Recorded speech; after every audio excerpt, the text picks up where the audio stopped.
Après l'expérience du télétravail, les apéros à distance, mais aussi les achats en ligne durant la période de pandémie de Covid-19, on a tous souhaité améliorer nos compétences numériques. Les restrictions liées à la pandémie ont accéléré la numérisation et changé nos habitudes de consommation. On en parle aujourd'hui avec nos invités du jour, tous issus de secteurs différents, dans le cadre des Journées suisses du digital. Avec nous sur le plateau, Valéria de Pascali, bonjour. Bonjour. Merci beaucoup d'être avec nous. Vous êtes responsable coordination et projet. La numérisation, ça vous parle ou pas trop? Oui, ça me parle beaucoup. Et c'est même dans la période de la pandémie que j'ai décidé de me former pour augmenter mes compétences et celles des formateurs que je forme justement et de proposer justement des outils numériques avec toutes les compétences qu'il faut avoir pour cela. Ouais, un bon point ici du côté de la table. Vital Folleri, bonjour. Bonjour. Vous représentez aujourd'hui les commerçants, vous êtes coprésident de la SICNION. Les apéros à distance, ça vous a plu? Moyennement. Je suis plutôt pour le lien social, mais de proximité, comme on dit. Didier Miéville, directeur de Nyon Région Tourisme, bonjour. Bonjour. Dans le secteur du tourisme, est-ce que la pandémie a accéléré votre transition numérique? Non, je ne dirais pas qu'elle a accéléré parce qu'on était déjà dedans. C'est déjà une nécessité depuis de nombreuses années, finalement. Alors, c'est clair que peut-être ça a changé et accéléré les habitudes des gens, des touristes, des consommateurs. Mais nous, on était déjà dedans et on a simplement continué. Enfin, notre dernier invité, et pas des moindres, Florent Adam, bonjour. Vous serez aujourd'hui mon bras droit. Votre dada à vous, c'est évidemment la numérisation, la digitalisation. On va en parler avec vous. Alors, on est tous d'accord, hein, il faut aujourd'hui apprendre et surtout s'intéresser au numérique. Il faut surtout suivre le rythme. Et pourtant, on a tous un petit peu de mal. Mais c'est quoi l'enjeu principal aujourd'hui? Comment est-ce que vous faites pour convaincre les gens qui sont encore un petit peu réticents? L'enjeu, il vient tout à fait naturellement. C'est-à-dire qu'aujourd'hui, on a besoin de développer sa visibilité. On a des outils qui sont formidables avec le digital, des outils qui sont simplifiés au fil du temps. Ça fait une quinzaine d'années que je travaille dans le domaine. Il y a 15 ans en arrière, on était obligé d'avoir des outils très complexes. Aujourd'hui, tout tend à se simplifier. On arrive à créer des sites Internet sans avoir aucune compétence informatique. On arrive à créer des sites Internet sans dépenser des gros budgets, à générer des ventes, à générer des visites depuis son site Internet jusqu'à dans son magasin. Donc aujourd'hui, on a, je dirais, un boulevard pour avancer sereinement dans ce domaine de la digitalisation. Aujourd'hui, par rapport à l'entreprise que vous représentez, évidemment, Mediago, qu'est-ce que ça veut dire? Plus de clients, moins de clients? Quelle est la tendance? La période a été très chargée. C'est-à-dire qu'aujourd'hui, on sent un véritable engouement pour la partie digitale. De plus en plus de marques, de PME, de TPE essayent de se lancer dans le domaine du digital pour en tirer profit, mettre en place des nouveaux outils, des nouvelles stratégies, mieux communiquer avec leurs clients, créer des communautés, fédérer des acheteurs, des potentiels acheteurs, en fait. Donc pour nous, ça a été vraiment un accélérateur, en fait, cette période Covid, où nos clients reviennent nous revoir régulièrement pour des augmentations de budget, dans le sens qu'ils ont eux aussi le vent en poupe grâce au digital. Et puis justement, en plateau, deux cas concrets, puisque vous avez profité, chers invités, de cette période de pandémie pour revoir vos sites Internet. Vous me disiez, en préparant cette émission, Valéria de Pascali, que votre site Internet a été revu. Pourquoi? C'était quoi l'objectif? Alors, je pense qu'il y a plusieurs objectifs. Le premier était d'améliorer le monitorage, donc de voir qui visite notre site Internet. Ça, c'est le premier point. De mesurer l'impact des actions de communication, justement, suite à ce que nous avions souhaité faire. Et puis, se doter d'une image plus jeune, plus design, avec un nouveau logo. Et puis, la possibilité de donner un coup de neuf à ce site Internet. Une image plus jeune, Florent Adam, ça passe par quoi sur un site Internet? Aujourd'hui, un site Internet, il doit rassurer. Je dirais c'est l'objectif principal. C'est-à-dire que quand on a un site Internet, on est à distance de nos clients. Et je dirais la principale qualité, c'est de montrer qu'on est professionnel, qu'on est crédible, générer un lien proche avec ses cibles, mettre en avant le côté local, c'est quelque chose qui est hyper important. Aujourd'hui, on voit encore sur la toile de nombreux sites sur lesquels on n'a même pas un numéro de téléphone, on n'a même pas une adresse postale. Et ça, ce sont des freins très importants à la démarche de vente. En fait, il faut savoir que l'internaute qui est en face, il ne connaît pas forcément. On a besoin de le rassurer. Donc, pour moi, un site Internet qui fonctionne, c'est avant tout un site qui rassure et qui dégage quelque chose, en fait, une âme qui vous permet de vous différencier de vos concurrents. Ça, c'est un élément important pour moi. Vital Follery, alors vous m'avez avoué que le site internet, ça traîne un peu. Alors il y en a un, mais vous avez essayé de le revoir et ça traîne. Pourquoi c'est si compliqué ou fastidieux? Oui, alors tout à fait. En fait, je te parlerai du mois de mars 2020 où tout le monde en fait s'est un peu dit qu'est-ce que je peux faire pour améliorer en fait ma visibilité. Moi, j'ai donc un commerce et il s'est avéré que j'ai demandé à un de mes amis qui avait une société donc de communication de me créer un site internet. Et puis c'est vrai que au mois de mars, on avait beaucoup d'énergie, beaucoup de dynamisme.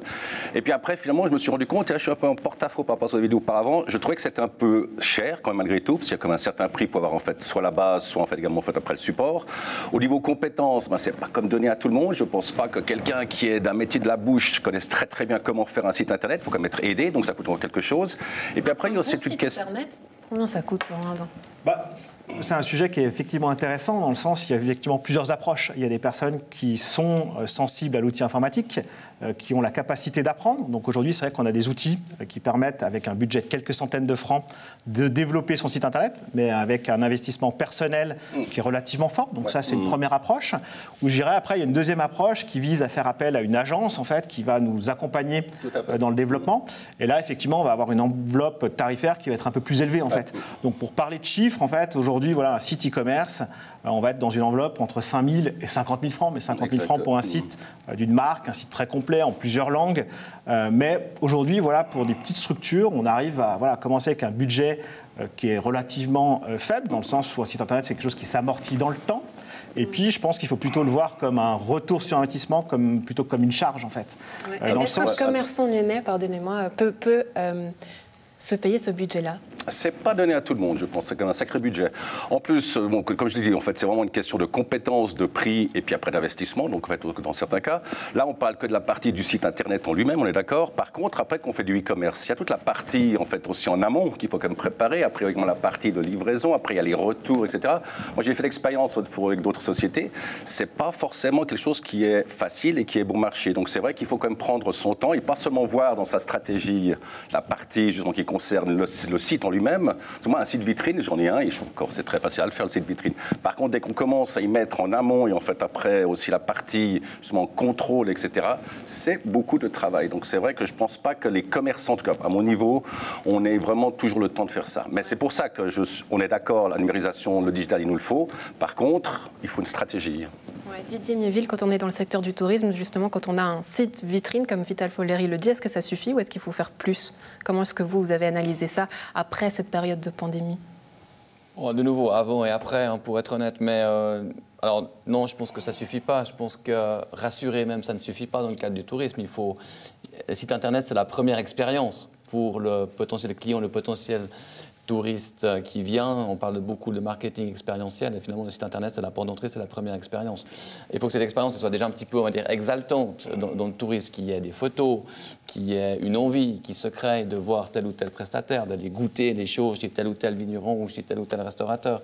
Donc je dirais que c'est dans le tourisme en particulier, je pense qu'il y a quand même, on essaie de bien faire les choses. On doit être à la fois donner l'inspiration, tout en ayant les informations de base, les numéros de téléphone, les sites web pour que les gens puissent contacter et avoir des informations pratiques, soit directement à l'office, soit auprès des prestataires, pour effectivement les rassurer sur ce qu'ils vont bien trouver en arrivant. Est-ce que ce n'est pas là finalement la limite d'Internet, Florent Adam, parce que l'Internet finalement ne peut pas nous proposer une réelle expérience?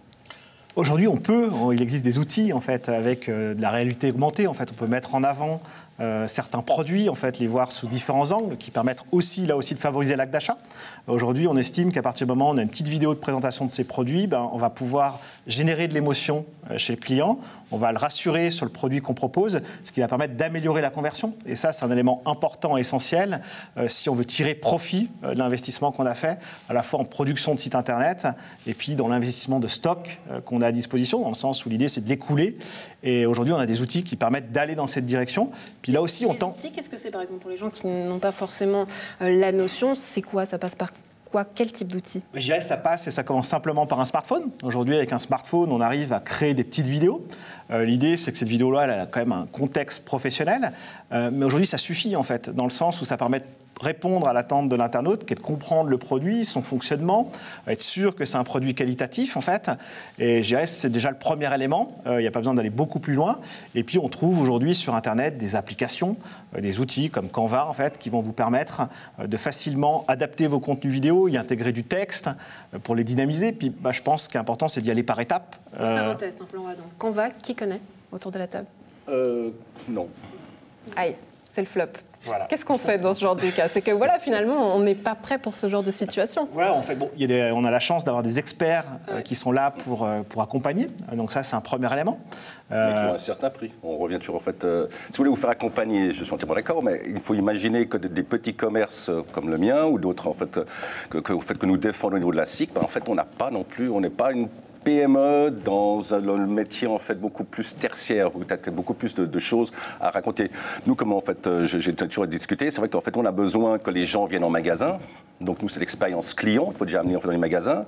Ils nous font ensuite après derrière également le bouche-oreille, ça en fait également partie. Et puis troisièmement, donc c'est pas l'ordre du tiercé, mais c'est troisièmement, c'est le digital. Donc nous, si on a ces trois-là, on peut travailler. Par contre, on peut pas dire qu'il faut que du digital en fait dans certaines entreprises. Sur lequel vous aurez un retour sur investissement. Aujourd'hui, c'est le cas. On le voit, il y a beaucoup de marques, des grandes marques, des commerces en fait qui se développent sur Internet et ils ont un retour sur investissement. Et puis je pense qu'il faut percevoir ce site aussi comme la possibilité de toucher de nouvelles cibles en fait. Tout à fait. Aujourd'hui, ça permet effectivement de rajeunir ses cibles, ça permet d'élargir géographiquement sa zone de chalandise, en fait, essayer de toucher des clients un petit peu plus loin qu'on n'aurait pas forcément touché avec son magasin. Donc ça reste quand même une opportunité. Après, bien entendu, c'est quelque chose qui se construit dans le temps, qui nécessite un investissement. Et puis, je dirais, aujourd'hui, on a de la chance d'avoir des personnes qui connaissent ces secteurs-là, qui peuvent définir un business plan. Pour pouvoir savoir quels sont les investissements, à quel moment on va avoir un retour sur investissement. Et je dirais que c'est une première étape. Avant de lancer une activité et se digitaliser, la question à se poser, c'est combien ça va me coûter, puis à moyen terme, combien ça peut me rapporter, en fait, et puis tracer le chemin pour avancer dans cette direction-là. Donc je pense qu'effectivement, se lancer de manière hasardeuse dans sa création et dans sa stratégie digitale... C'est ce que vous disiez d'ailleurs, Vital Follery, aujourd'hui, il faut une véritable stratégie. C'est quoi les questions que vous vous posez, vous, aujourd'hui, dans votre commerce? L'action que je me pose dans le commerce, c'est déjà de pouvoir y avoir suffisamment de clients qui y viennent, soit, enfin, je vais un peu me répéter, mais par rapport en fait, qui se passe dans la rue, parce qu'on est comme si on fait dans la vieille ville de Nyon. Le digital m'a amené des clients d'Yverdon, des clients de Moudon, ce que je trouve très très intéressant, mais je sais parfaitement que nous, en fait, moi je fonctionne un peu différemment, c'est-à-dire que toute la partie communication pour nos soirées jeux, donc la maison de jeux de société, toute la partie communication pour des nouveautés, toute la partie pour remercier nos clients pour les fêtes de Noël, ça, on le fait avec le digital. Par contre, le reste, c'est vrai qu'en fait, moi, je n'ai qu'un site vitrine. Comme j'expliquais, j'étais un peu fainéant pour faire un site beaucoup plus e-commerce. Après, ma stratégie, c'était, il faut que j'engage quelqu'un qui va être à 7 h du matin. Parce que le site, en fait, en plus digital, il est ouvert toute la nuit, toute la journée, le dimanche aussi. Lundi matin, vous arrivez, vous faites quoi? Moi, j'ouvre mon magasin, je reçois mes premiers clients. Ou est-ce que je mets en place les paquets pour les clients qui ont commandé? C'est toute ça la stratégie qu'il faut commencer à voir. Et c'est du boulot. Il y a des prestataires logistiques qui peuvent vous accompagner dans cette démarche-là, en fait. Alors, il essaie de vous la vendre. Mais on va je vais donner la parole à Valéria de Pascali, parce que voilà, ce site a été fait pour Réseau Entreprendre. C'est un budget environ un petit peu moins que 10 000 francs. Aujourd'hui, quels sont les retours que vous avez sur ce site? Qu'est-ce qu'il a permis de différent? Qu'est-ce qu'il a permis d'atteindre? Alors, il a surtout permis de faire une première partie de la communication, c'est-à-dire de communiquer les essentiels, la base de notre fonctionnement. Donc je rappelle que le Réseau Entreprendre est une association à but non lucratif d'utilité publique et nous accompagnons donc les lauréats dans leur aventure d'entreprise à travers la transmission du savoir des membres. C'est ce qui est justement intéressant quand on est une association à but non lucratif. Combien de budget est-ce qu'on met aujourd'hui dans la numérisation et dans la digitalisation? Alors là, vous parliez justement d'un budget de moins de 10 000 francs concernant le site Internet, avec l'engagement d'une consultante qui nous a mis sur pied ce site, mais sans oublier la prolongation de la communication dont je parlais sur les réseaux sociaux, dont on n'a pas encore parlé, et donc sans oublier justement de partager les expériences, puisque le cœur de notre activité, c'est justement les échanges de savoir, d'expériences, que ce soit sur les outils digitaux ou autres. Donc justement, c'est de pouvoir transmettre et montrer finalement ce qui se passe au sein du réseau, et notamment les échanges sur les divers réseaux sociaux. Donc le site Internet est la porte d'entrée pour connaître l'activité du réseau. La porte d'entrée d'une région, d'une ville, Didier Méville, quand on parle de réseaux sociaux, quand on parle d'expérience, est-ce qu'aujourd'hui, on a compris encore plus qu'avant, même si c'était déjà là avant, mais qu'est-ce que ça a changé dans votre manière de mettre en avant la région? Alors, un point sur lequel je voudrais rebondir, c'est les visites virtuelles. Effectivement, ça, je pense, c'est de plus en plus important. Ou les petites vidéos, même faites avec un téléphone portable. Effectivement, je pense que c'est intéressant. Si on peut mettre un peu en lumière son commerce, son activité touristique via des petites vidéos, via des visites virtuelles. Ça, je pense que c'est clairement. Faites à Nyon Région Tourisme ? Oui, alors justement, nous, on avait une visite virtuelle de la ville de Nyon, assez complète déjà, avant qu'il y ait le Covid. Donc c'est pour ça que je me permets d'affirmer qu'on était un petit peu précurseur, en tout cas dans les régions vaudoises, et qu'on n'a pas entendu le Covid pour faire des choses. Donc voilà, donc cette visite virtuelle, elle grandit d'ailleurs au fil des années. On y rajoute des petits bouts de la ville. Et puis d'ailleurs, si les commerçants, par exemple, ont leur propre visite virtuelle du commerce, et ça, je pense que c'est un élément qui est rassurant, mais qui est aussi un peu excitant. On peut voir un peu le commerce, on sait dans quoi on va mettre les pieds, en guillemets, et puis je pense que c'est un facteur qui peut vous amener des clients. Voilà. Par exemple, ces visites virtuelles des commerçants de la ville de Nyon, on pourrait imaginer les mettre sur un site de Nyon Région Tourisme qui va être un peu plus rassembleur, un peu plus exhaustif dans le choix. Après, les clients feront le choix où c'est qu'ils iront exactement. Mais c'est intéressant ce que vous dites. Ça veut dire qu'aujourd'hui, en termes de digitalisation, il faut se mettre tous ensemble, qu'il y a peut-être plusieurs couches. Il y a les commerçants, le social, l'économique, le tourisme, peut-être aussi le politique, c'est ça ? Oui, enfin, je ne sais pas si on peut tout rassembler sur un site non plus, mais clairement, il doit y avoir des sites rassembleurs. Le site d'un office de tourisme d'une région est clairement un site qui se veut rassembleur. Après, chacun doit tirer son épingle du jeu avec son propre site, que ce soit un site vitrine, ce qui pour moi me conviendrait, dans votre cas peut-être, ou avec un véritable e-commerce derrière, ce qui demande une vraie stratégie, des vrais moyens logistiques derrière qu'il faut mettre sur pied. Donc effectivement, ce n'est pas un pas qui est anodin à franchir, à chaque commerce d'y réfléchir là-dessus. Mais voilà, on n'a encore pas parlé d'un grand rassembleur, c'est quand même Google. Et de nouveau, référencement Google, les Google My Business Page, pour les commerçants, pour moi, c'est une chose clé. C'est leur première vitrine, c'est la vitrine qui est la plus atteinte par les personnes qui cherchent des choses sur Internet. Et c'est vrai que je pense qu'il y a encore quantité de commerçants qui n'ont peut-être pas de My Google Business Page. Qui n'ont pas de site, même dans certains Qui n'ont pas de site. Mais à quelque part... Vous aviez dit le mot magique, Florent Adam. Je vois vos yeux qui brillent. Référencement, les mots-clés à avoir. Qu'est-ce qu'on doit mettre finalement pour attirer les gens et les faire venir sur Internet? On a parlé de centre de coûts en fait, avec la création du site Internet, mais c'est vrai que moi je dis souvent il faut mieux avoir une petite auberge au centre-ville qu'un grand palace au milieu du désert. Dans le domaine Internet, c'est exactement la même chose. Il faut mieux avoir un petit investissement dans un site Internet fonctionnel, puis investir dans sa visibilité en travaillant sur son référencement. Donc là, ça passe par une activité de production de contenu. Google est friand de ses contenus. Donc plus je vais publier de contenu, plus mon site sera visible. Plus je vais intégrer des contenus premium comme la vidéo, mieux mon site sera visible. On estime aujourd'hui qu'une page qui comporte de la vidéo, elle a 2 fois plus de chances de figurer sur la première page de résultats sur Google en fait. Donc c'est un élément qui est hyper important à prendre en compte. Et puis voilà, c'est quelque chose qui dure dans le temps, dans le sens où aux yeux de Google, à partir du moment où on a un site qui a de l'âge, c'est un site qui aura plus de notoriété, qui sera mieux référencé dans les résultats de recherche. Donc c'est la raison pour laquelle c'est important de commencer tôt, dans le sens où on va prendre de l'avance par rapport à ses concurrents. Pardonnez-moi, Vital Follery, quand on parle de grands palaces, c'est vrai que j'aimerais aborder une thématique que vous m'avez soulevée. Vous avez fait une étude de marché justement et vous soulevez un point important. Peut-être un des objectifs pour les commerçants en ville de Nyon, ça serait de créer un grand centre commercial virtuel. Expliquez-nous ce grand rêve. Grand centre commercial digital pour la poésie, justement, ça rime, c'est pour ça. Oui, en fait, le but, c'est que c'est toujours, en fait, c'est toujours mars 2020 qui était un tout petit peu ce début de réflexion. Et c'est vrai qu'on s'est dit, pourquoi pas, avec la ville de Nyon, on pourrait peut-être faire quelque chose qui soit en fait une espèce de grand centre commercial, c'est-à-dire que tous les commerçants de la SIC participent justement avec en fait une sorte de base de données, et après que l'on puisse depuis de là aller faire des achats de différentes choses. Donc c'était un peu comme Enjoy Lausanne, je crois que c'est sûr, je ne sais pas si vous connaissez, un peu comme Genève Avenue. Et puis finalement, lorsqu'on m'a dit que je crois Enjoy Lausanne a coûté quelques millions, bon, nous à la SIC, on est un petit magasin, voilà, c'est ça, on est des petits acteurs sur l'activité à Nyon. Donc on s'est dit que c'était un peu cher. Après, donc on était approché par d'autres sociétés qui avaient quand même des prix assez chers. Et puis finalement, ce qu'on a décidé, c'est un peu ce qu'on est en train de discuter maintenant. Donc on a refait notre site de la SIC Nyon, d'accord, et on a intégrer tous les différents membres, d'accord? Par contre, il n'y a pas les actions, il n'y a pas les promotions.